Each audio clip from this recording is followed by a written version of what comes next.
Celeste Harmon was 40 years old the night she pressed herself against the cold hallway wall of her own home and listened to her husband describe, in a calm and measured voice, exactly how much he was willing to pay to make her disappear. She drove a 10-year-old Accord with a cracked dashboard vent. She bought her groceries on the marked-down side of the bakery and clipped coupons she kept in a small leather wallet behind her work badge. She wore sensible shoes to a job his friends still couldn't quite explain, something to do with contracts. They'd say with a vague wave of the hand, and Derek would nod and change the subject before anyone asked a follow-up question. To the outside world, Celeste Harmon was a quiet woman of modest means, an unremarkable wife who made good casseroles and remembered to send birthday cards and kept a tidy house on Caldwell Street in East Charlotte. What Derek had arranged, according to the voice on his phone that night, would cost him $42,000, payable in 2 installments. The first half up front, the second half on completion. What Derek did not know, what he could not have conceived of, not in 12 years of marriage, not in a single morning of all those mornings she had made his coffee and set it beside his newspaper and gone about her day, was what she had already begun to document in the hours before he placed that call. He thought he was buying an ending. He had only purchased his own. Before we jump into the story, comment where in the world you are watching from, and subscribe, because tomorrow's story is one you need to hear. The kitchen in the house on Caldwell Street had a tile backsplash that Celeste had laid herself during a week Derek spent at a conference in Phoenix. She had pulled up the old backsplash, prepped the wall, mixed her own grout, and set each tile with the same methodical attention she brought to every contract she had ever drafted. She was a logistics attorney. She had spent the better part of 14 years building binding agreements, finding the exact language that closed every door a dishonest party might try to walk through later, drawing the precise lines that made deals hold under pressure. Precision was not a habit she had cultivated. It was a reflex she had been born with, and had spent 2 decades sharpening.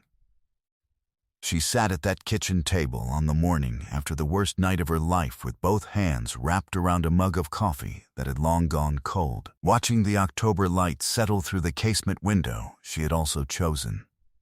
A wide, south-facing frame that looked out onto a backyard her father would have loved. He had been gone 6 years, and she still found herself composing thoughts in his direction. It was not grief exactly.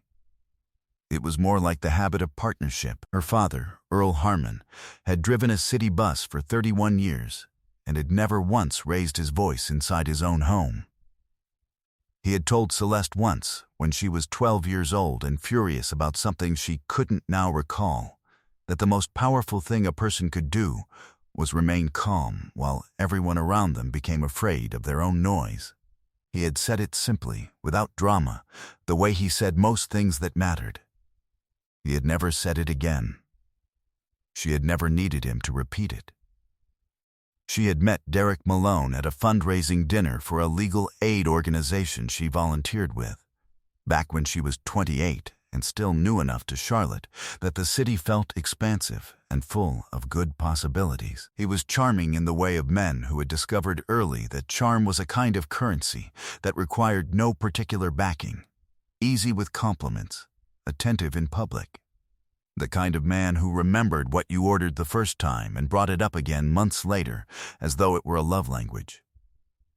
He was a commercial real estate broker, competent at his work, comfortable enough with numbers to build a credible life around them. She had loved him genuinely. She still believed that was true, and she thought it important to keep believing it, because love that was real did not become less real simply because one party had decided to destroy the person they'd built it with. She noticed the new cologne in March. She had not bought it. She noticed the phone placed face down at every dinner, screen against the table in a way that said "don't look" rather than "nothing to see." She noticed the long pauses before he answered simple questions, the fractional delay that in a court of law she would have flagged as rehearsal. She was a logistics attorney. She did not skip steps. She observed first. Then, she documented. The early signal had come the previous October, through a cracked bedroom door, in the form of a voice she recognized, and a number she didn't know how to unhear. She spent the first 4 days verifying. She was not a woman who acted on a single data point, no matter how devastating that data point appeared to be, and she was not a woman who let emotion move faster than evidence. She pulled their joint financial records, 12 months of statements, and found 8 months of unexplained cash withdrawals in amounts just small enough to avoid automatic bank flags. 300 here, 700 there. A pattern of deliberate smallness that was itself a kind of signature. She found a second phone tucked inside a gym bag she'd had no reason to search before. A prepaid model, anonymous, with a single contact saved under the name of a restaurant supply company that was, she confirmed within 40 minutes of careful searching, not a registered business in North Carolina, South Carolina, or any of the 6 surrounding states. She found a series of text exchanges on that phone that were businesslike in their efficiency and chilling in their clarity. A meeting arranged at a parking garage off Independence Boulevard. A photograph sent of her car in their driveway, time-stamped on a Tuesday morning when she would have been at the office on her regular schedule. A message that read simply, confirmed. A response that read, half on delivery. A final exchange, 3 days prior, that said, she keeps the same route. And below it, a rough description of the stretch of road she drove home every evening between 6 and 6:15. She sat with all of that for a long moment. Her hands did not shake. Her face remained perfectly calm. She photographed every screen. She forwarded the most legible exchanges to an encrypted email address she had maintained separately from their household accounts since before they were married, a professional habit, the kind she extended to all of her clients, and had simply never stopped extending to herself. She downloaded the bank records in full, organized by date, and cross-referenced the cash withdrawal dates against Derek's calendar, which he synced to their shared household account out of a confidence that she would never think to look at it carefully.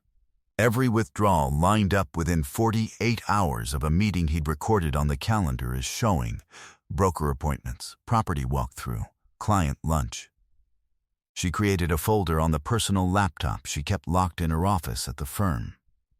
She named it simply Harmon V. Malone. She was a logistics attorney. You started at the beginning. You did not skip steps. You built the structure before you opened the door. What she had verified, carefully and without emotion, was this. Her husband had, over the course of at least 8 months, arranged and partially funded a contract to have her killed. He had drawn money from their shared accounts to pay for it.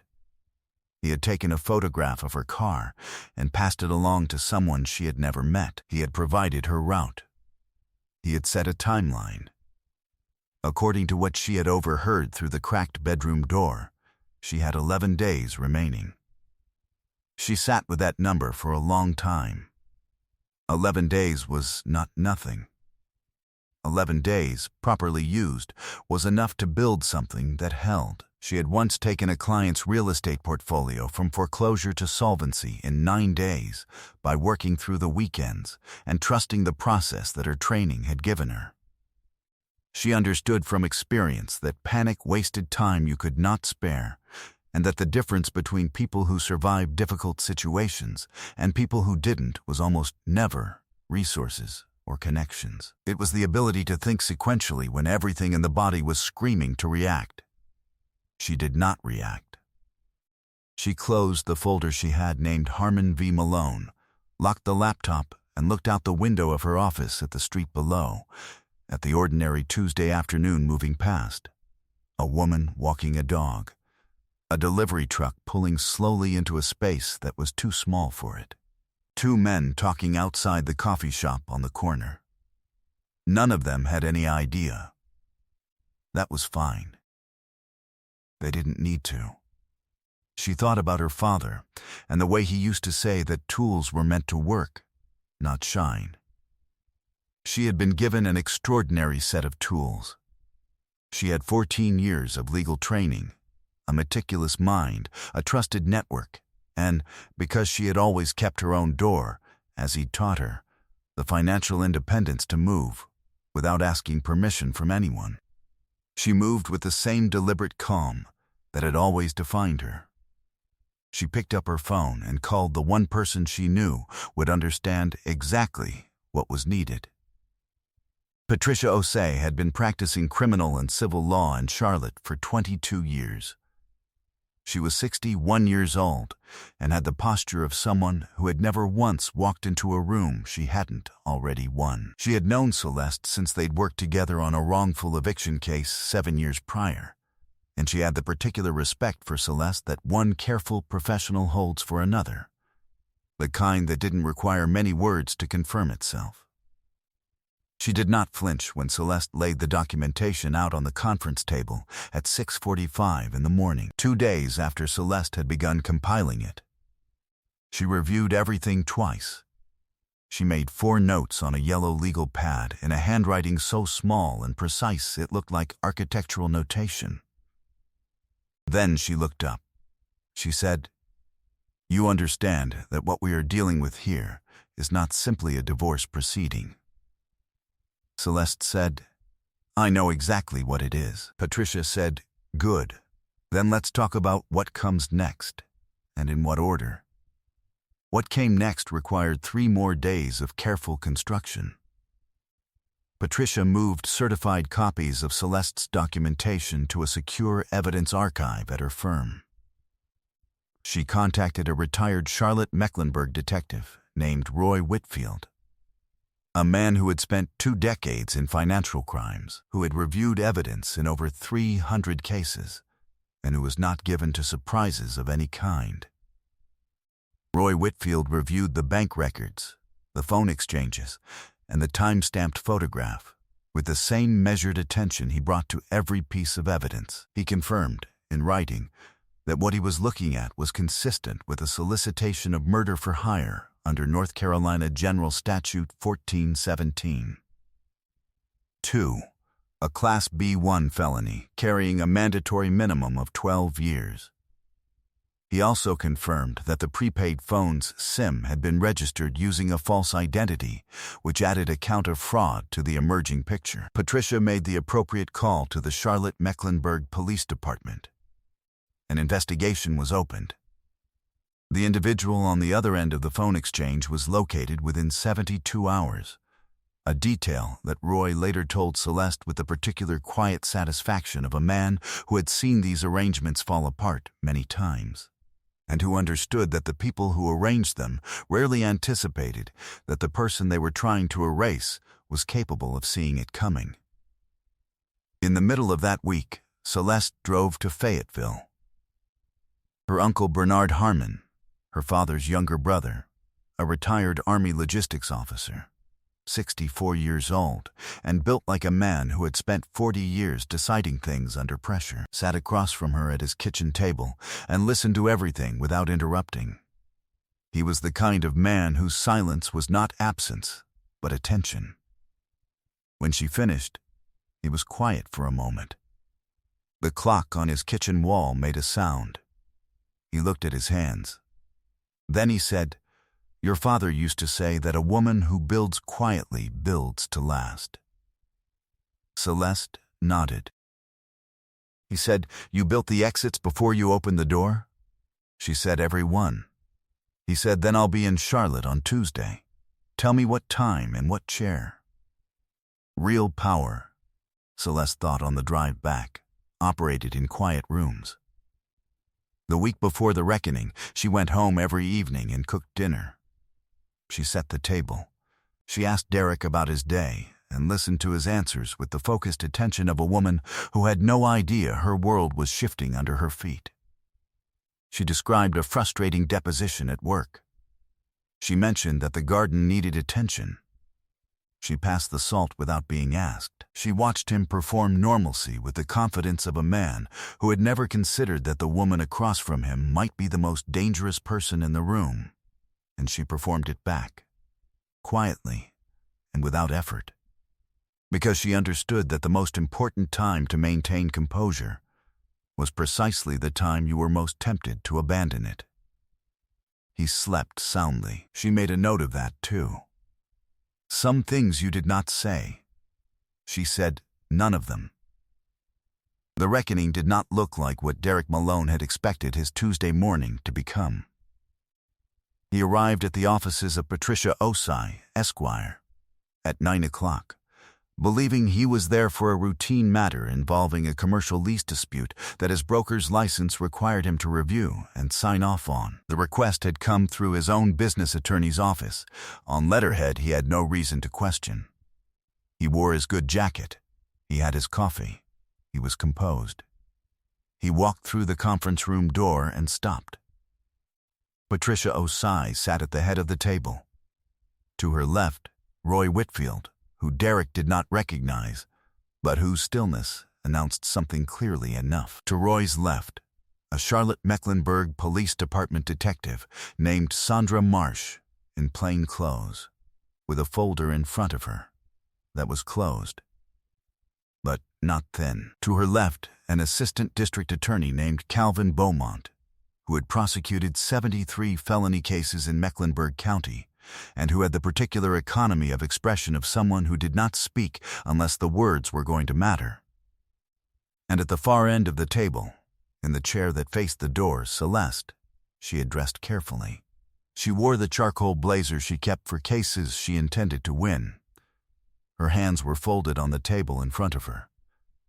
She looked at him the way she had looked at every opposing party who had walked into a room believing the papers they'd filed were sufficient to close the matter. Steadily, without hurry, without anger. Derek stood in the doorway for 1 full second longer than he should have. She counted it. Then, he sat in the chair Patricia gestured toward, and his attorney, who had arrived separately and was already seated, placed one quiet hand on his forearm. Patricia opened the first folder. Bank records. 8 months. $31,400 drawn from joint accounts in a deliberate pattern of small increments calculated to avoid automated review flags. She named each amount, each date, each corresponding entry on Derek's calendar. She did not raise her voice. The room was very quiet. Detective Marsh opened a second folder. Printed and certified screenshots from the prepaid phone, the contact history, the message thread, the photograph of Celeste's car in their driveway on a Tuesday morning, the word confirmed, the word delivery. She explained, in the measured language that law enforcement brought to these moments, that the individual on the other end of that exchange had been in custody for 6 days, had provided a full and documented account of the arrangement in exchange for cooperation with the prosecution, and had identified Derek Malone by name, by photograph, and by the parking garage where the first meeting had occurred. Derek's attorney leaned toward him and said something low and brief. Derek did not move. Calvin Beaumont looked at him across the table and said, "Miss Malone, you are here this morning so that we can inform you formally, and in the presence of your attorney, that you will be charged under North Carolina General Statute 1417. 2. Solicitation of murder for hire, a Class B1 felony. You have the right to remain silent. I would advise you strongly to exercise it." The room held the silence for a moment. Derek looked at Celeste. She could see it happening behind his eyes. The things she had watched other people do at the edge of a situation they hadn't anticipated. The pivot toward manipulation, the search for the angle. The belief that the right words arranged in the right order could reconstruct circumstances that were already completely finished. He opened his mouth. From the corner chair, where he had been sitting quietly for the entire meeting, Bernard Harmon spoke one sentence. He said, "Son, there is nothing left to say in this room." Derek closed his mouth. Celeste looked at him for one last moment. Not with anger, not with satisfaction, with the quiet finality of a woman closing a file she had prepared completely and no longer needed to carry. She had thought for weeks about what she would say when this moment came, and she had arrived, in the end, at the same conclusion she arrived at in every case that had tried to be louder than it needed to be.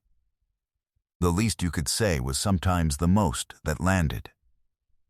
She said, "I built this marriage the same way I built everything else in my life, carefully, structurally, with every load-bearing wall in the right place. You just never thought to look at what was holding things up." She picked up her portfolio, slid it into her bag, and stood. She walked out of the conference room without looking back. The hallway was quiet. The elevator was waiting outside. The November air was cold and clear and full of nothing that needed her attention in any particular direction.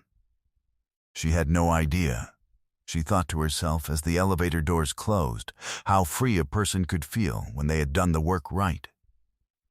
7 months later, the house on Caldwell Street had new floors. Wide plank white oak, the color of morning light on still water, installed by a crew Celeste had sourced and coordinated herself using the same organizational frameworks she applied to every project that mattered. The kitchen had new counters, soapstone, matte and cool to the touch, the kind of surface that aged better the more it was used. The backyard had a raised bed garden along the south fence line, built from cedar planks she had measured and cut herself on a Saturday in April, planted with tomatoes and pole beans and a Japanese maple at the corner that had gone in small but had already, by May, begun to look permanent. She sat on the back porch on a Saturday morning with a brief she was reviewing for a pro bono housing case, a cup of good coffee at her elbow and beside her. In the second Adirondack chair, a man named Miles Okafor. Miles was a civil engineer who had the quiet and particular habit of asking good questions, and no habit at all of performing for rooms he wasn't sure deserved the performance. He had brought the coffee that morning. He was reading a book she had recommended 3 weeks ago, and had not mentioned again. And he had not mentioned that he was reading it until she saw it in his hands, which told her something she had already suspected about the kind of man he was. He did not ask her about Derek. He had once, early on, and she had answered honestly and briefly, and he had listened without offering opinions she hadn't asked for. And then, the subject had closed itself the way subjects do when they've been treated with the right amount of respect. She appreciated that more than she would have known how to explain. What had become of Derek Malone had not required her attention to unfold. She received the updates the way you receive news about a place you once lived and have since moved away from, at a comfortable remove, without the urgency of someone who still has something at stake there. He had entered a plea agreement 9 weeks after the charges were filed, the terms of which included the surrender of his broker's license and a period of incarceration that the system had moved through at its own reliable pace. He was no longer in Charlotte. He was no longer in commercial real estate or any adjacent field in which trust was a professional requirement. His mother, a woman Celeste had genuinely liked, had stopped accepting his calls before the plea was finalized. Several of his former colleagues, men who had attended their wedding and eaten her food at their table, had quietly rearranged their professional distance from him in the months since. The woman he had spent those months with had relocated to another state and left no forwarding address that Celeste had any interest in finding. These were facts. They were not her burden. She noted them and moved past them with the efficiency of a woman who had already allocated exactly as much emotional real estate to that chapter as it deserved, and not 1 square inch more. Her practice had grown. She had brought on 2 associates in January, both of them careful and sharp and young in the specific way that made her think of herself at 28, walking into rooms and making people underestimate her. She had taken on a contract with a non-profit organization that developed affordable housing throughout Charlotte's South End, a portfolio of work that now represented over $4 million in documented legal agreements, binding, precise, built to endure. She had been asked twice to teach a seminar on contract construction at the law school across town. She had said yes to both. She had also said yes to Miles, who had asked her to dinner on a Thursday evening in February with the directness of a man who had decided something and saw no reason to be indirect about it, and who had turned out, in the months since, to be exactly the kind of quiet, solid presence her father would have recognized immediately. Bitterness, her father had said once, required ongoing emotional investment in people who no longer deserved it. She set the brief down on the arm of the chair and picked up her coffee and looked at the tomato plants her father never got to see her grow, fat and green along the cedar frame she had built board by board, pressing roots into soil she had turned and amended herself in the weeks before planting. Miles turned a page.